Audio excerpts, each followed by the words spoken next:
Golden বলের একমাত্র দাবিদার আমি মনে করি যে লিওনেল মেসি। আপনি যদি 2014 ওয়ার্ল্ড কাপে দেখেন, যেটাতে লিওনেল মেসি গোল্ডেন বল পেয়েছিল, ফাইনালে হেরে গিয়েছিল জার্মানির সাথে, তারপরও তার পারফরমেন্সের উপর বেস করে কিন্তু তাকে দেওয়া হয়েছে। এবং এই ওয়ার্ল্ড কাপে তো আমি মনে করি 2014, 2022 ওয়ার্ল্ড কাপ থেকে বেশি ইম্প্যাক্ট পারফরমেন্স ছিল এই ওয়ার্ল্ড কাপে। তো সেখানে আমি মনে করি যে এটা একদম ইচ্ছাকৃতভাবে করা হয়েছে। আর্জেন্টিনা চাইবে লিওনেল মেসি খেলুক, বিকজ তার বাইরে থেকে কিন্তু আসলে দলের পারফরমেন্স যদি চিন্তা করেন সেটা কিন্তু একদমই অ্যাবসার্ড, মানে চিন্তাই করা যায় না তাকে বাইরে রেখে এই আর্জেন্টিনা দল কতটা আসলে সাকসেস হতে পারবে। আমি যদি ভুল না করি, যে গোল্ডেন বলটা দেওয়া হয়েছে এটা তো আনডাউটলি লিওনেল মেসির কাছে যাওয়ার কথা ছিল। ইংল্যান্ড আর স্পেন যদি ফাইনাল খেলতো, এই ফাইনালটা আমার কাছে সারা পৃথিবীর মানুষ ফাইনাল মনে হতো না আসলে।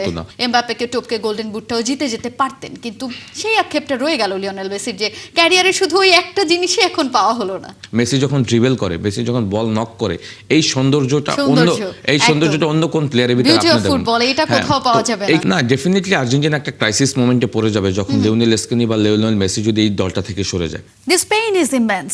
কষ্টটা অসীম। এই ক্ষত সারতে সময় লাগবে। কখনো কখনো একটা বাক্যই হাজারো কান্নার ভাষা হয়ে ওঠে। সোনালি ট্রফিটা ছোঁয়ার অপেক্ষায় ছিল আর্জেন্টিনা, যেন তীর্থের কাকের মতো। কিন্তু ভাগ্যের চাকা ঘুরল অন্যদিকে। ট্রফি এখন স্পেনের। উল্লাসে ভাসছে লামিন ইয়ামালরা, আর আর্জেন্টিনার আকাশে শুধুই দীর্ঘশ্বাস। বুকের ক্ষতকে এত সহজে শুকায়, সেই না বলা কষ্টই সোশ্যাল মিডিয়ায় উজাড় করে দিলেন লিওনেল মেসি। তবে কি এই শুধু হার্ট ব্রেক, নাকি শুরু হলো ফুটবলের সবচেয়ে আবেগঘন ফেয়ারওয়েলের গুঞ্জন? আমরা সেসব নিয়ে কথা বলবো। দর্শক, আমাদের সঙ্গে স্টুডিওতে আছেন জাতীয় দলের সাবেক ফুটবলার জাহিদ হাসান এমিলি। আমরা যাচ্ছি তার কাছে।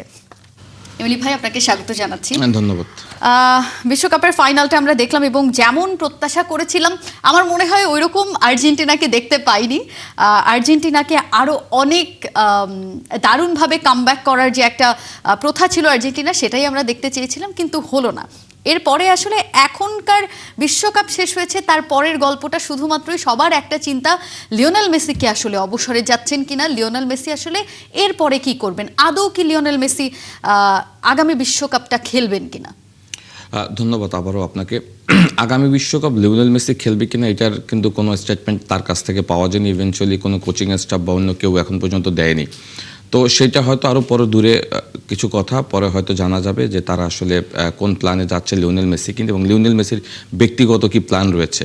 বাট প্রবাবলি এই সময়টা হয়তো তারা এই ধরনের কোনো স্টেটমেন্টে যাবে না। যদি আপনি থ্রু আউট দ্য টুর্নামেন্ট মেসির পারফরমেন্স দেখেন, সেইখানে তো ডেফিনেটলি আর্জেন্টিনা চাবে মেসি আরও কিছুদিন জাতীয় দলের সাথে খেলুক।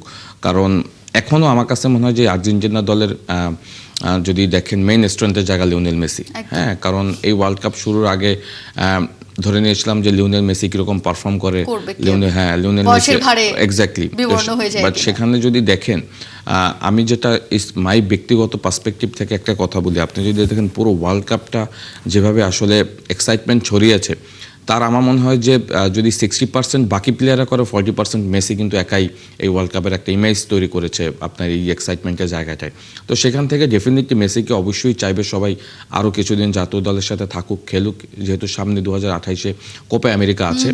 সেটাও আমার মনে হয় যে এই আর্জেন্টিনা চাইবে লিওনেল মেসি খেলুক, বিকজ তার বাইরে থেকে কিন্তু আসলে দলের পারফরমেন্স যদি চিন্তা করেন সেটা কিন্তু একদমই অ্যাবসার্ড, মানে চিন্তাই করা যায় না তাকে বাইরে রেখে এই আর্জেন্টিনা দল কতটা আসলে সাকসেস হতে পারবে। তো সেখান থেকে লিওনেল মেসি দলের সাথে থাকাটাও খুব ইম্পর্টেন্ট।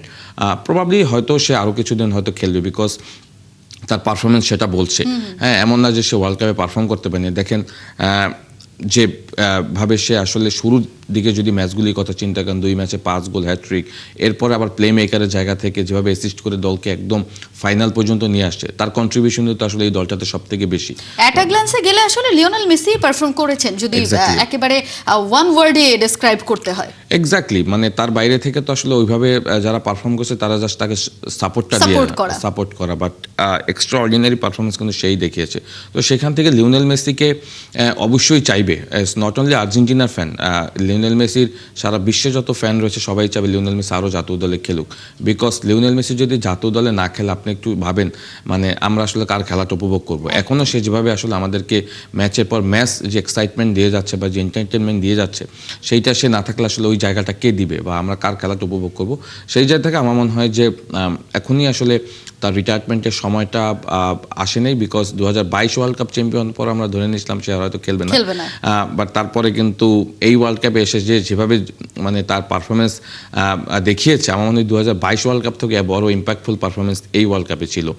তো সেই জায়গা থেকে আমার কাছে মনে হয় যে সে আরও হয়তো কিছুদিন খেলবে জাতীয় দলে। লিওর একটা আফসোস কি থেকে যাবে কিনা যে 2022 খেলেই যদি অবসরে চলে যেতেন, কিংবা আর কিছুদিন কোপা আমেরিকা ছিল সেইটার পরেই যদি আসলে থেমে যেতেন, তাহলে আসলে এই 26-এর এই আক্ষেপটা রয়ে যেত না যে বিশ্বকাপ ট্রফিটা শেষবারের মতো ক্যারিয়ারের সম্ভাব্য শেষ বিশ্বকাপ আমরা বলছি, সেখানে আসলে বিশ্বকাপ না জিতেই আসলে লিওনেল মেসিকে মাঠ ছাড়তে হলো। না, আমি একটু এটাকে আবার অন্যভাবে দেখি। দেখেন 2022 ওয়ার্ল্ড কাপ চ্যাম্পিয়ন হওয়ার পর আমার কাছে মনে হয় যে লিওনেল মেসির যে ওয়ার্ল্ড কাপ চ্যাম্পিয়ন হওয়ার যে মানে যে স্বপ্ন ছিল বা যে খরাটা ছিল সেটা তো কেটে গিয়েছে। হ্যাঁ, ইভেনচুয়ালি মানুষের যে একটা ভুল ধারণা ছিল যে আর্জেন্টিনার হয়ে লিওনেল মেসি বড় ট্রফি জিততে পারবে না, ওয়ার্ল্ড কাপ জিততে পারবে না, সেইটা তো সে করে দেখিয়েছে। তো তারপরে আমার কাছে মনে হয় যে সে একটা বড় প্রেশার রিলিফ হওয়ার যাওয়ার পর সে পুরোপুরি মাঠের খেলাটাকে এনজয় করার জন্য কিন্তু জাতীয় দলে খেলেছে। ইভেনচুয়ালি সেটা কিন্তু পুরোটাই ডেলিভার করেছে। আপনি দেখেন, এমন না যে সে পারফর্ম করতে পারেনি। এবার এই ওয়ার্ল্ড কাপ যে ফাইনাল পর্যন্ত আসছে তার পারফরমেন্সের উপর বেস করেই কিন্তু আসছে। তো সেখান থেকে আমার মনে হয় না যে এটা কোনো আফসোসের জায়গা রয়েছে, বরং এটা একটা বড় প্রাপ্তির জায়গা যে ব্যাক টু ব্যাক দুইটা ওয়ার্ল্ড কাপের ফাইনালে তার একটা বিশাল কন্ট্রিবিউশন ছিল এই দলটাতে। ইভেনচুয়ালি আমি যদি ভুল না করি যে গোল্ডেন বলটা দেওয়া হয়েছে এটা তো আনডাউটলি লিওনেল মেসির কাছে যাওয়ার কথা ছিল। হ্যাঁ, পাওয়ার কথা। একটু আসি যে এই যে গোল্ডেন বলটা পেলেন রদ্রিগ, সেখানে আসলে এইটা কতটুকু জাস্টিস হয়েছে এটা আমার নিজেরও একটা জানতে চাওয়ার বিষয় যে আসলে কতটুকু জাস্টিস হলো, এবং সেখানে আসলে ফিফা যেটা ক্লেম করতে চেয়েছে যে রদ্রি আসলে সবচেয়ে বেশি ইম্প্যাক্টফুল ছিল মাঠে, সবচেয়ে বেশি মানে অবদান তার ছিল গোল এবং মানে অ্যাসিস্ট হওয়ার ক্ষেত্রে কিংবা টিমমেটদেরকে ভালোভাবে বন্ডটা ক্রিয়েট করার জন্য। এই যুক্তিটা কি আসলে পারফরমেন্সের খাতিরে আসলে খাটে কিনা? এটা আমি মানে একটু অন্যভাবে দেখি। মানে এই গোল্ডেন বলটা দেওয়ার ক্ষেত্রে যে যে যে ক্রাইটেরিয়াগুলি ফুলফিল করা হয়, মানে যে দিকগুলি দেখা হয়, সেটা হলো যে আপনার থ্রু অফ দ্য টুর্নামেন্ট আপনার টিমের পারফরমেন্স, আপনি কতটা কন্ট্রিবিউশন করেছেন, আপনি কতটা ইম্প্যাক্ট রাখতে পেরেছেন আপনার দলের জন্য। সেখানে আপনার রড্রির নামটা আপনি বলছেন, রড্রির থ্রু অফ দ্য টুর্নামেন্ট সে কিন্তু কোনো গোল করেনি, অ্যাট দ্য সেম কোনো অ্যাসিস্টও করেনি। হ্যাঁ, তার কোনো নামের সাথে এগুলি ছিলই না। সে জাস্ট যেটা হচ্ছে যে তার কিছু পাস ডিস্ট্রিবিউশন ছিল, সাকসেসফুল পাস, এবং তার কিছু 1-by-1 কিছু ট্যাকেল ছিল বা ক্লিয়ারেন্স ছিল যেগুলি হয়তো সলিড ছিল। বাট এইগুলি দিয়ে আপনি একটা ওয়ার্ল্ড কাপের টুর্নামেন্টে আপনি গোল্ডেন বল পেয়ে যাবেন, এটা আমি বলবো যে ইজ ভেরি আনফর্চুনেট। এবং এটা নিয়ে কিন্তু হয়তো খুব কথা কম হচ্ছে, বাট এটা নিয়ে কিন্তু অনেকেই কিন্তু ভিতরে অনেক, আপনি জানেন যে তারা একটা রাগ, হ্যাঁ কোশ্চেন আছে। ইভেনচুয়ালি অনেক সাবেক ফুটবলার, ওয়ার্ল্ডের অনেক সাবেক ফুটবলার এটা নিয়ে কিন্তু অলরেডি কোশ্চেন তুলছে। ইভেনচুয়ালি অনেক মানে ইন্টারন্যাশনাল মিডিয়াও কিন্তু এটা নিয়ে অনেক রিপোর্ট করেছে যে এটা আসলে ঠিক হয়েছে কিনা রড্রিকে দেওয়াটা। রড্রির দল চ্যাম্পিয়ন ইজ ফাইন, বাট আপনাকে দেখতে হবে যে সেমিফাইনাল পর্যন্ত আপনার দলের সব থেকে বেস্ট কন্ট্রিবিউশন কার ছিল। সেখানে আনডাউটলি লিওনেল মেসির মতো কিন্তু আপনি জানেন যে কারো কন্ট্রিবিউশন এই ওয়ার্ল্ড কাপে ছিল না। আমি যেটা বললাম যে এই ওয়ার্ল্ড কাপটা অনেকটা রং হারাতো যদি লিওনেল মেসির এরকমের পারফরমেন্স না দেখতেন। আপনি একটু ভাবেন, ওয়ার্ল্ড কাপ ফাইনালে যদি আর্জেন্টিনা না যেত, ইংল্যান্ড আর স্পেন যদি ফাইনাল খেলতো, এই ফাইনালটা আমার কাছে সারা পৃথিবীর মানুষ ফাইনাল মনে হতো না আসলে। যদিও আনফরচুনেট ফাইনালে হয়তো আর্জেন্টিনা পারফর্ম করতে পারেনি, ভালো ফুটবল খেলতে পারেনি, একটা ওয়েস্ট ম্যাচ খেলছে তাদের হিস্ট্রিতে। তো সেটা অন পার্টিকুলার ডেতে এরকম একটা দিন হয়। হ্যাঁ, সবসময় যে আপনি পারফর্ম করতে পারবেন এটা এরকমের না। তো সেই দিনটা বাদ দিয়ে আপনি যদি থ্রু অফ দ্য টুর্নামেন্ট দেখেন, আর্জেন্টিনা দলের যে কন্ট্রিবিউশন ছিল ফাইনাল ম্যাচের আগে লাস্ট 4টা ম্যাচ তারা যেভাবে আসলে স্ট্রংলি কামব্যাক করেছে, সেটা তো মানুষ এই জায়গাটা তো এনজয় করেছে, রাইট?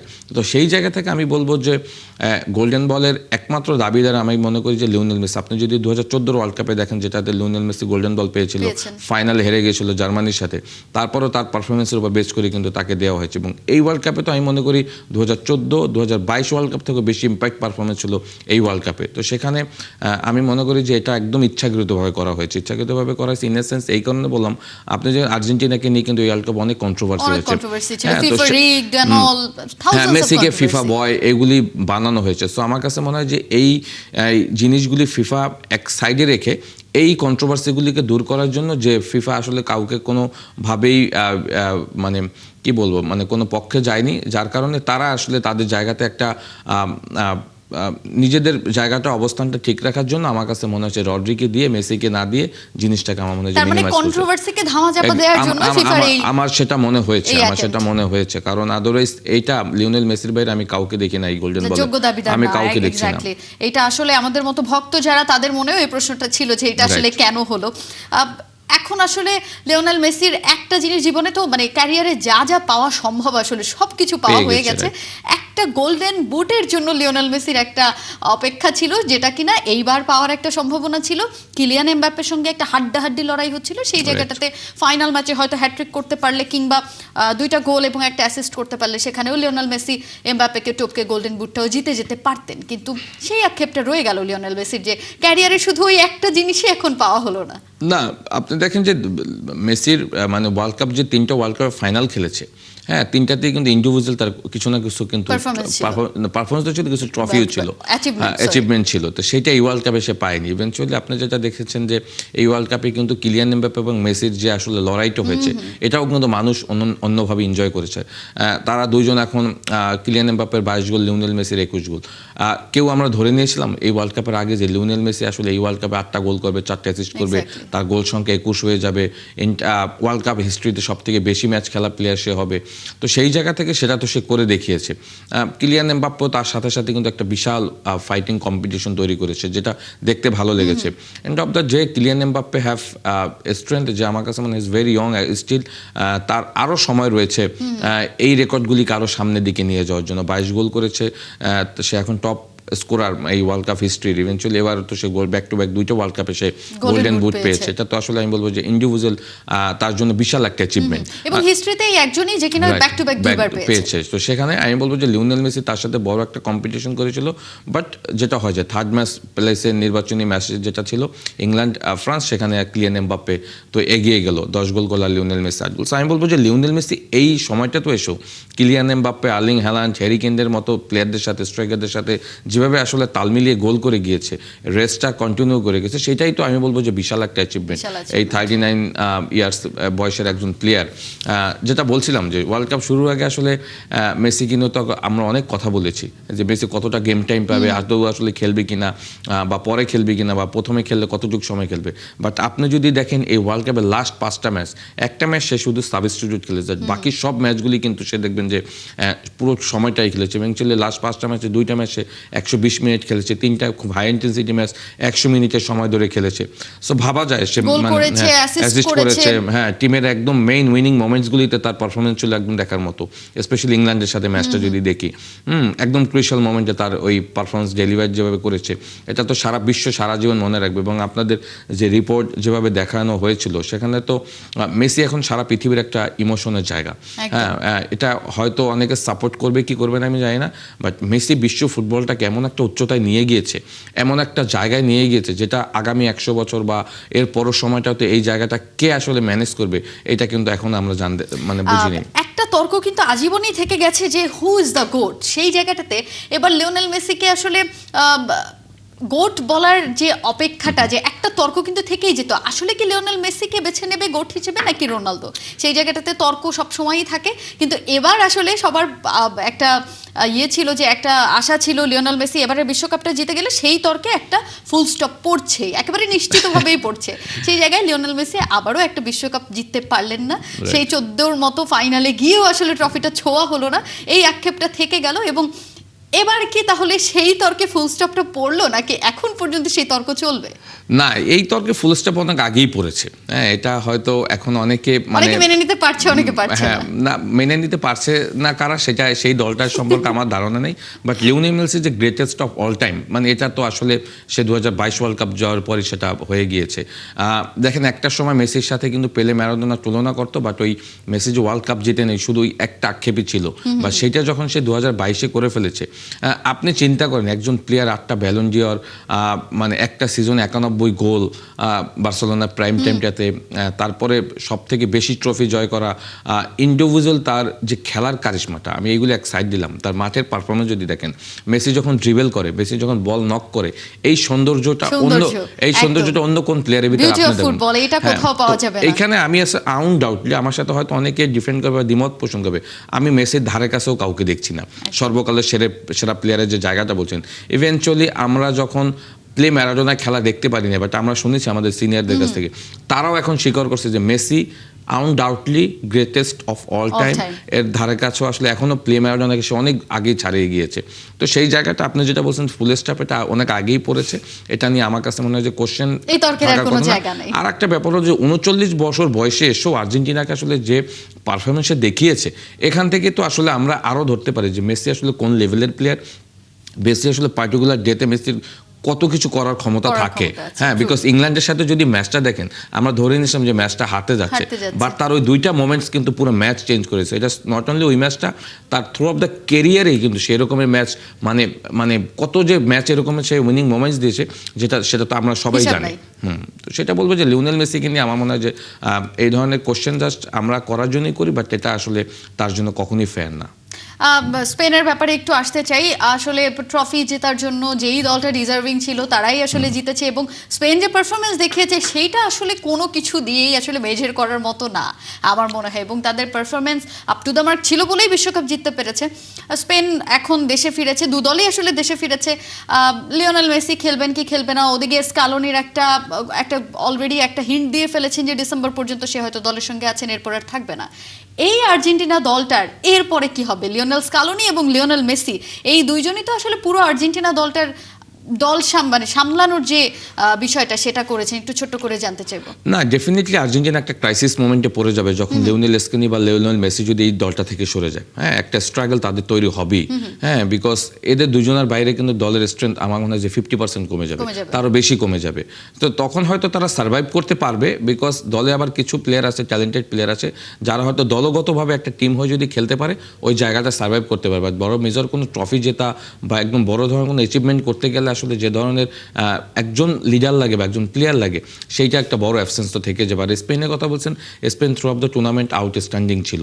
হ্যাঁ, আপনি ভাবতে পারেন একটা ওয়ার্ল্ড কাপ মতো স্টেজে তারা মাত্র একটা গোল কনসিড করেছে। তো সেই দলটার স্ট্রেংথ কতটুকু সেটা তো আমরা পুরো ওয়ার্ল্ড কাপেই দেখেছি। আর একটা ব্যাপার হলো যে তাদের আসলে কালেকটিভ পারফরমেন্সটা মানে পুরো ওয়ার্ল্ড কাপকে আসলে আমি বলবো যে এক্সাইটমেন্ট করে তুলেছে। ইভেনচুয়ালি ফাইনালে যদি দেখেন, আর্জেন্টিনার মতো একটা ডিফেন্ডিং দল যারা কিনা এই ওয়ার্ল্ড কাপ জিততে আসছে বা এই ওয়ার্ল্ড কাপে যেভাবে through of the tournament performance করছে, তাদেরকে আর কোনোভাবে পাত্তাই দেয়নি। ইভেন্চুয়ালি ব্যাক টু ব্যাক দুইটা ফাইনালিস্ট দল, ফ্রান্স এবং আর্জেন্টিনা, দুইটা দলকে আসলে তারা কোনোভাবে কাউন্ট করেনি। সো এই স্পেন দলটা একটু ডিফারেন্ট আমার কাছে মনে হয়। ইন ফিউচার যে আরেকটা যে ইউরো রয়েছে বা নেক্সট যে ওয়ার্ল্ড কাপ রয়েছে, সেখানে স্পেনকে আমার মনে হয় যে আরও ভয়ঙ্কর রূপে দেখা যাবে, বিকজ তাদের যে ইয়ং প্লেয়ার রয়েছে লামিন ইয়ামাল, নিকো উইলিয়ামস, এরা কিন্তু তখন আরও পরিণত হবে। আমি বলবো যে তখন এই স্পেন আমার কাছে মনে হয় যে ওয়ার্ল্ড ফুটবলকে আগামী 10 বা 8-10 বছর যেভাবে ডমিনেট করবে, সেটা আমরা একদম চোখের সামনে দেখতে পাচ্ছি। আপনাকে অসংখ্য ধন্যবাদ আমাদের সঙ্গে যুক্ত হওয়ার জন্য।